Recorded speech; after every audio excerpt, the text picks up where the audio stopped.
অনেকদিন পর বেশ লাগছে বন্ধু মন। মাঝে মাঝে কাজের ফাঁকে এসব জায়গায় এলে মন খুব ভালো লাগে।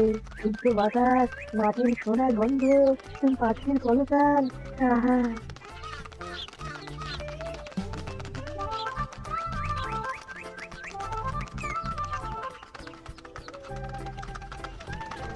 মহারাজের রথ থামছে।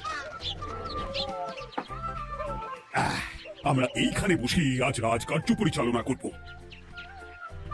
মন্ত্রী, তুমি ঝটপট এখানে বসার বন্দোবস্ত করে দাও। আমি এক্ষুনি ব্যবস্থা করে দিচ্ছি মহারাজ। এই এখানেই আমাদের বসার জন্য ছাউনি করে দাও। এক্ষুনি করে দিচ্ছি মন্ত্রী মশাই। এরা বসার জায়গাটা করে দিক, ততক্ষণ আমরা একটু হেঁটে আসি।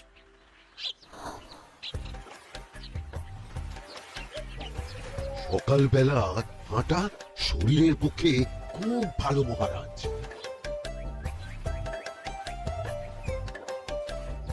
আগেকার দিনে রাজা মহারাজরা এই সব বনে মৃগয়া করতে আসতে।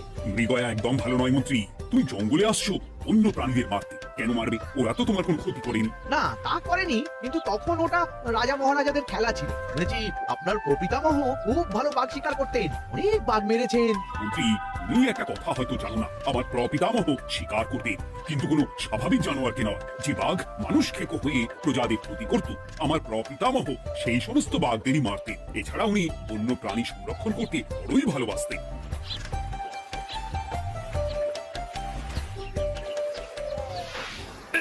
উফ, এটা আবার কি? এই এটা আবার কোথা থেকে উড়ে এলো? কোথাও তো ঝড় হাওয়া কিছুই নেই। একটা ধাঁধা মহারাজ, এই কাগজে লেখা। ধাঁধা পড়ো দেখি। জোয়ার ভাটা প্রভুর খেলা, ভাটা হবে হলে বেলা, ভাটা হলেই দেখা যাবে লাল রঙের এক পাথর পাবে, নদীর ধারে গর্ত করে যত্নে সাজাই কলস ভরে, হেথায় হোথায় ছড়িয়ে যাহা অন্ধকারে জলে তাহা, ঢুকলে চক্ষু ঝলসে যাবে, হাতের কাছে ঘন্টা পাবে, ঠিক ঘন্টা বাজলে পরে পড়বে ঝরে থরে থরে, ঘন্টা যদি হয় ভুল যেন তুমি হারাবে কুল, ঠিক ঘন্টা চিনতে হলে নকশা দেখো চক্ষু খুলে, সিন্দুক দেওয়ালে হাত দাও আসল ঘটনা জেনে নাও। ওরে বাবা, খুব দীর্ঘ ধাঁধা। তা মন্ত্রী, তুমি কিছু বুঝলে? এটা একটা গুপ্তধনের নকশা। এর মধ্যে গুপ্তধন কোথায় আছে তার একটা ধারণা দেওয়া আছে। গুপ্তধন? ওটা আমাকে পেতেই হবে, পেতেই হবে। দেখি দেখি একবার কাগজটা দাও। গোপাল, কাগজটা আগে আমার হাতে দাও, দেখি ভালো করে। এখন নদীতে জোয়ার চলছে গোপাল। একটু পরেই ভাটা শুরু হবে। হ্যাঁ, ভাটা না হলে কিচ্ছু বোঝা যাবে না। এখানে স্পষ্ট লেখা আছে, ভাটা হলেই দেখা যাবে লাল রঙের এক পাথর পাবে। তার মানে আমাদের ভাটা হওয়া পর্যন্ত অপেক্ষা করতে হবে। না, সময় নষ্ট না করে ধাঁধাটার সমাধান করতে শুরু করি। ভাটা হলে একটা লাল রঙের পাথর দেখা যাবে, এই পর্যন্ত পরিষ্কার আছে। বুঝতে হবে ওর পর থেকে। বড় গোপাল, এই চলো আমরা সবাই বুদ্ধি লাগাই। নদীর ধারে গর্ত করে যত্নে সাজাই কলস ভরে, এটার অর্থ ধাঁধাটা মাথায় বসিয়ে নিয়েছি, এবার কে কি বলবে সেটা শুনতে হবে। চলো গোপাল, আমরা ধাঁধা যেমন যেমন বলেছি তেমন তেমন ভাবে চলি। চলুন মহারাজ, এখন আমাদের দেখতে হবে লাল পাথর।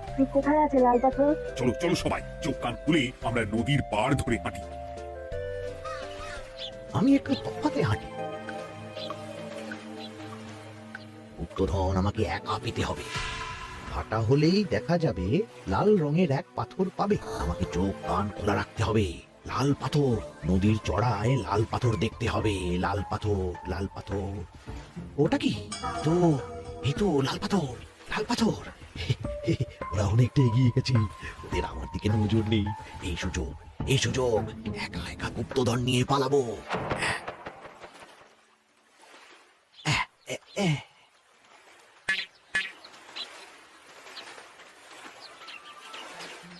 কি গো, আমরা তো হেঁটেই চলেছি, লাল পাথর তো কই দেখতে পাচ্ছি না। আর একটু হাঁটতে হবে মহারাজ, গুপ্তধন বলে কথা, ওকে আর সহজে ধরা দেয়? সেটা অবশ্য সঠিক কথা। আচ্ছা, আমরা সবাই তো আসছি হেঁটে হেঁটে, মন্ত্রী মশাই গেলেন কোথায়? ও কি যে ঘটে! সত্যি তো, মন্ত্রী কোথায়? ও সেনাপতি, মন্ত্রীকে দেখেছো? কই না তো মহারাজ। তাহলে কোথায় গেলেন মন্ত্রী মশাই? এই জঙ্গলে বাঘ ভাল্লুক আছে, শেষে কিনা বাঘে নিল। হায় হায় হায়, মন্ত্রী গিন্নির কাছে আমি কি মুখ দেখাবো? হুম, বাঘ ভাল্লুকের পেটে যাবার লোক তো মন্ত্রী মশাই নন। ও গোপাল, কি ভাবছো? কিছু তো একটা বলো। এখন আমাদের মন্ত্রী মশাইকে খুঁজতে হবে। তবে মন্ত্রী মশাই বাঘ ভাল্লুকের পেটে যায়নি। তুমি নিশ্চিত হচ্ছ কি করে? অত পেঁচালা মানুষকে বাঘ ভাল্লুক গন্ধ শুকিয়ে ছেড়ে দেবে, হজম করতে পারবে না। না না না, এখন রসিকতা করার সময় নয়, আমাদের মন্ত্রীকে খুঁজে বার করতেই হবে। কোথায় গেল মন্ত্রী?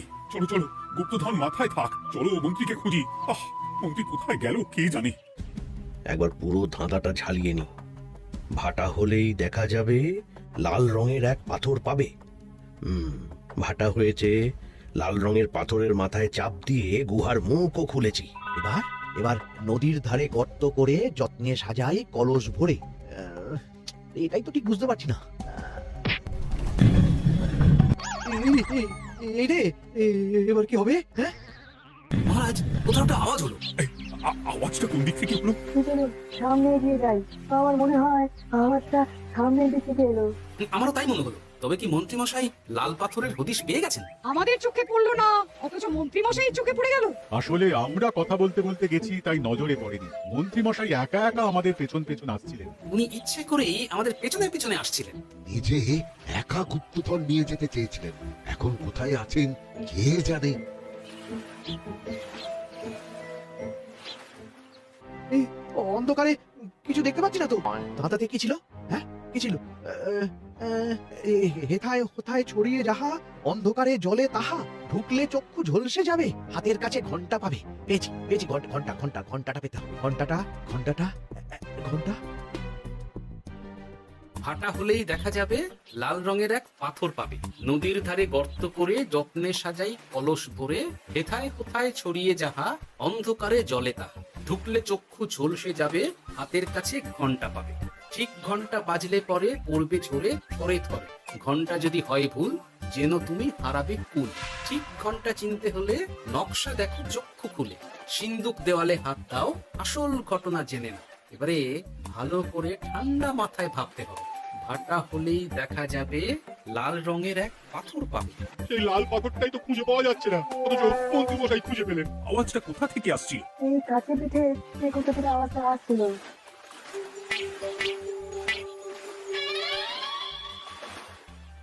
এই তো এটাই মনে হয় সেই লাল পাথর। একটু নাড়িয়ে চাড়িয়ে দেখি তো কিছু হয় কিনা।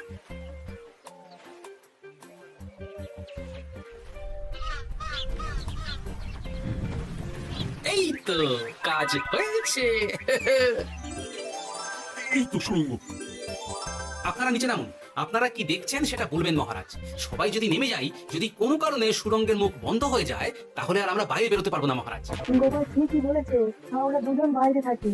মহারাজ আর একটা কথা, কোনো ঘন্টায় হাত দেবেন না, মনে আছে তো? ঘন্টা যদি হয় ভুল যেন তুমি হারাবে কুল। ওরে বাবা, এই বয়সে আর কুল হারাতে চাই না। ঠিক আছে, তোমার কথাই অক্ষরে অক্ষরে পালন করব। দেখি এই সুরঙ্গে মন্ত্রী মশাইকে দেখতে পাই কিনা। চলুন মহারাজ, সুরঙ্গের আমি। সবাই সাবধানে নামো।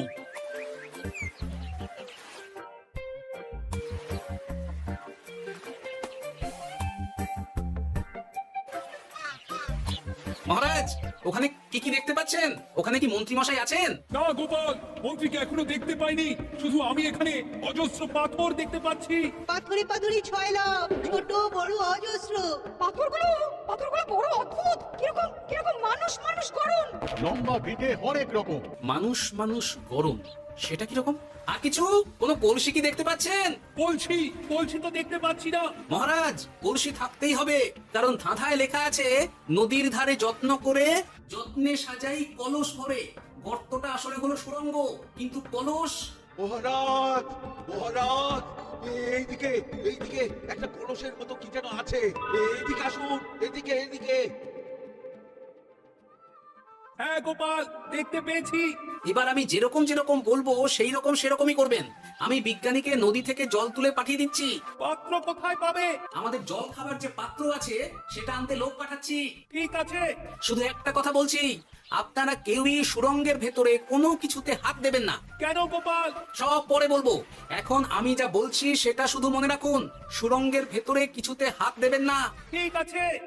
প্রহরী, তুমি যাও, যেখানে আমাদের বসবার আয়োজন করা হয়েছে সেখানে গিয়ে একটা জলের পাত্র নিয়ে নদী থেকে জল ভরে নিয়ে এসো। গোপাল, মন্ত্রীমশাই কোথায় গায়েব হয়ে গেলেন? কোথাও গায়েব হয়ে যাননি বিজ্ঞানী, কোথাও গায়েব হয়ে যাননি উনি। উনি ওই সুড়ঙ্গের ভেতরেই আছেন। কিন্তু কেউ তো ওনাকে দেখতে পাননি। সম্ভবত পাথর হয়ে আছে। এখন কিভাবে পাথর হয়েছেন সেটা তো আমি বলতে পারবো না। সবটাই স্বপ্নের মতো লাগছে। ঠিক যেন স্বপ্নের মতো লাগছে। এই জীবনে সুরঙ্গ দর্শন হয়ে গেল। আমাদের পাতাল প্রবেশ। পাতালে আসিয়া আমি মনে মনে বলি, গুপ্তধন নিয়ে আমরা যেন সৎ পথে চলি। তোমার এখনো কাব্য আসছে সভাকবি। আসছে মানে কাব্যের সাথে আছে রোমাঞ্চ, করছে গা শীত, হচ্ছি আমি অধীর। মহারাজ জল দিয়ে বিজ্ঞানীকে পাঠাচ্ছি, কি করতে হবে বিজ্ঞানীকে সব বলে দিয়েছি। তুমি ভেতরে আসবে না? আসবো ঠিক সময়ে। এখন আমি যেমন যেমন বলবো আপনি ঠিক তেমন তেমন করবেন। ঠিক আছে। বিজ্ঞানী যেমন যেমন বললাম ঠিক তেমন তেমন ভাবে কলসিকে জল দিয়ে পরিষ্কার করবে। মনে রেখো ধাঁধায় আছে কলসি সাজাই যতন কর। তুমি একটা কথা মনে রেখো বিজ্ঞানী, কোথাও হাত দিও না কিন্তু। ঠিক আছে গোপাল, তোমার উপস্থিতি তুলনা নেই। আমি যাচ্ছি গোপাল। সাবধানে সাবধানে। মহারাজ বিজ্ঞানী যাচ্ছে। সাবধানে নামো, সাবধানে। মহারাজ এই কলসিটা কোথায়? ওই তো, একটু সাবধানে যাও। বিজ্ঞানী কলসির দেখা পেয়েছো? পেয়েছি পেয়েছি পেয়েছি। এবারে কলসিটাকে ভালো করে জল দিয়ে ধুয়ে দাও। কলসির আলোয় সুরঙ্গ আলোকিত গোপাল। এরপর কি? ভালো করে দেখুন মহারাজ, কোথাও ঘন্টা দেখতে পাচ্ছেন কিনা। ঘন্টা একটা তো নয়, সার সার ঘন্টা, অনেকগুলো ঘন্টা। সাবধান, ঘন্টায় হাত দেবেন না, শুধু দেখুন।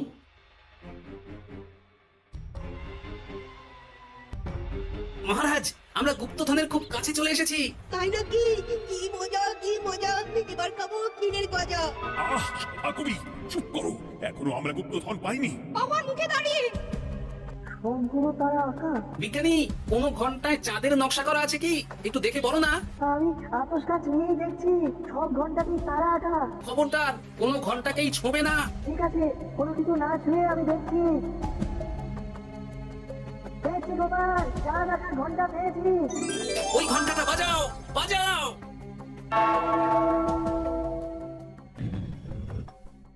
গুপ্তধন পেয়েছেন মহারাজ? বাঁচাও বাঁচাও বাঁচাও বাঁচান মহারাজ, বাঁচান বিজ্ঞানী, মহারাজ। মন্ত্রীর গলা পাচ্ছ না? মহারাজ আমি পাথর হয়ে আছি, আমাকে মানুষ করুন মহারাজ। তুমি তো মানুষই ছিলে, হঠাৎ করে পাথর হলি কেন? মহারাজ গুপ্তধন পেয়েছেন? পেয়েছি, তার সাথে মন্ত্রীকেও পেয়েছি। মন্ত্রী এইখানে কোথাও পাথর হয়ে দাঁড়িয়ে আছে। দাঁড়ান মহারাজ, এবার আসছি।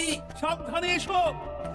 আমি ভেতরে যাচ্ছি বুঝলে। যদি কোনো কারণে দেখো পাথরটা গুহার মুখটা আটকে দিয়েছে, অমনি তোমাদের কাজ হলো পাথরটাকে ছুঁয়ে ফেলা, বুঝলে? ঠিক আছে গোপাল দাদা, আমার মনে হয় বিপদ আর কিছু ঘটবে না। তবুও সাবধানের তো মান নেই। ঠিক আছে, তুমি নিশ্চিন্তে ভেতরে যাও। বাঁচাও, আমাদের বাঁচাও, আমাদের সবাইকে মানুষ করুন। আমাকে মানুষ করুন মহারাজ। আপনাকে তো মানুষ করা হবে মন্ত্রী মশাই। আগে বলুন আপনি পাথর হলেন কি করে? ও মনে পড়েছে, ধারা শেষ লাইন। সিন্দুক দেওয়ালে হাত দাও, আসল খবর জেনে নাও। সত্যি গোপাল, তুমি না থাকলে এই এত কিছু আমাদের সবার কাছে অজানাই থেকে যেত।